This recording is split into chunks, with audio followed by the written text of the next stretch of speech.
You have ISPs like AT&T, which I remember a few years ago were like very clear, like, yeah, we're going to start collecting all your data and like your DNS data, and we're going to start selling it to advertisers.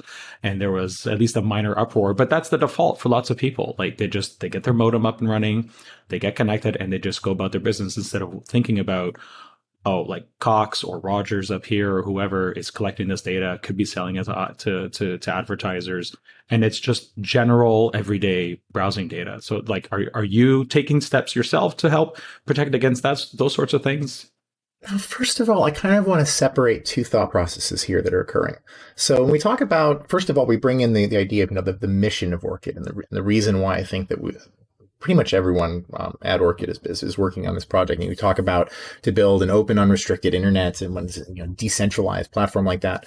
And I think that goes well beyond things that we've so far released, so for things we've so far built. And so when you say, for example, like encrypted DNS and encrypted HTTP, I mean, these don't even scratch the surface to me of what the real problem on the internet is that the person that you end up talking to at the end still knows oftentimes what you're talking about. If you use encrypted DNS or HTTPS to talk to Facebook, and then you use Facebook to talk to somebody else, Facebook still knows things. And so the vision that I think that we share is to try to really build something that can replace all of this. And that's something that a lot of people, for what it's worth, the cryptocurrency ecosystem have been doing. That's I think, a shared mission of the entire space. But that's something that Orchid's original mission, and I think Orchid's continued mission, has always been to move towards that kind of point.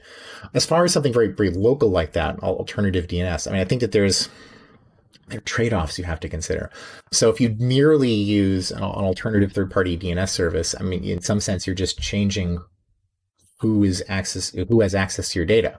And so if you, for example, are just switching from your ISP's ISP's DNS, and you're simply switching that to Cloudflare directly. Now, Cloudflare is in a position to know what almost everybody's doing, because between Cloudflare and Google, they kind of essentially own the alternative DNS market. I think you have to combine that with something like what we've been doing with Orchid, where you are intercepting DNS requests, whether they were designed to go there or not, and then rewriting them, transporting them to another location, and then attempting to export, essentially translate them to a different privacy domain.